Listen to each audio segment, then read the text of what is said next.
د حبیبا کرای ګرانو کتونکو خبره ترې به کوو دغه سکیورټي فورسز چې دې وخت کې په ټول ملک کې خپله سکیورټي هغه سخته کړې ده او دغه فتنة الخوارج چې د هغوی ټارګټ به سکیورټي فورسز و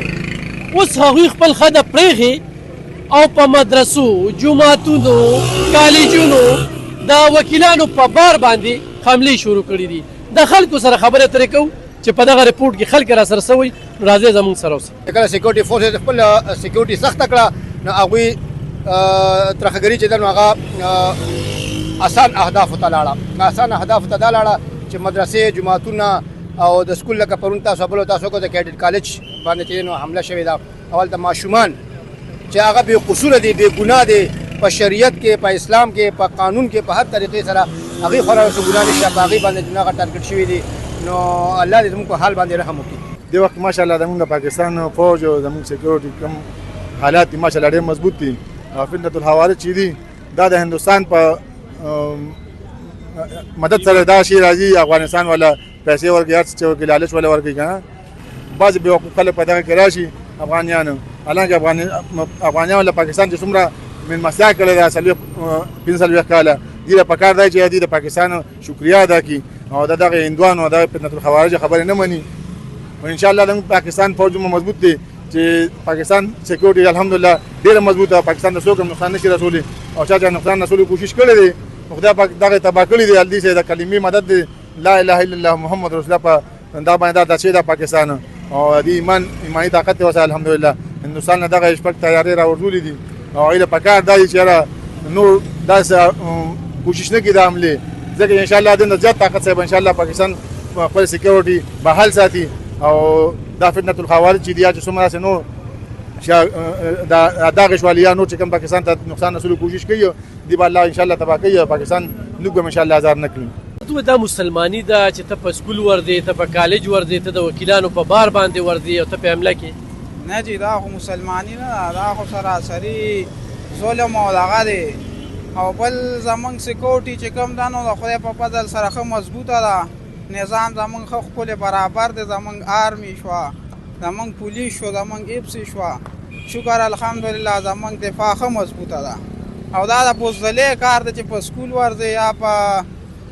بل داسې دغه باندې وکیلانو باندې ورځې په دغې ځایونو ورځې دا د بزدلۍ کار دی د دې وجې خو موږ چین او سکون سره سملو که نه چې زمونږ فوج او زمونږ ادارې ښه مضبوطي ده خدای په فضل سره آیا د دهشتګردو خپل ښار نه دی منلی چې دوی به موږ به سکیورټي فورسز ټارګټ کوو اوس چې کوم دی نو په سکول او مدرسو په بار ورځي سکیورټي فورسز خو د هغه یغني کم نشي دغه کولی هم نشي ټارګټ کولی ځکه چې زمونږ هر څه مضبوط دي که زمونږ د فورسز او د دې ورته لږ خیال شو دی ته نور لږ زیات نو بیا به ني بیا به دی یو ځای کې سوړو کې به بیا نه وځي هغه دی نه چې هغه انډیا والے نشي ټارګټ کولی نو دی بیا څه ټارګټ کړي بس خدای ته پته لګي نو خو دغه هندوان به زموږ دښمنان دي بس هغوی بس لړل تپل جوړ کړي او هغوی بیا کوي جي نو د افغانستان یې ولې ملګرتیا کې دوی موږ ډېر خدمت ونه کړو نو بس هغوی ملګرتیا ځکه کوي چې هغوی سره موږ 18 کاله دلته نیکي کړې ده په خپله سینه م ساتلي د هغې باوجود دی خو ګورو دوی داسې هغوی له پنهي ورکوي یا وله ځای ورکوي خو دا خو علمخانفه خبره نه ده که نه دا یو بې غیرتي ده ته چې داسې په ماشومانو باندې ورځې دغه ورځې نو دا ښه کار نه دی دا یو بزدلي ده زموږ دا یو بې غیرتي ده مونږ له دا پکار دي چې راشو او کینو او په دغې باندې د پولیس یا د آرمي سره خپله مرسته وکړو او ځان ورسره شامل کړو چې دا خوارج دا مصیبت دا تکلیف دا ختم شي سره ځکه چې زموږ پولیس او زموږ فوج چې کوم دی نو خپل هدف ته رسېدلي دي هغوی خپل دغه باندې ښه صحیح ولاړ دي ښه برابر ولاړ دي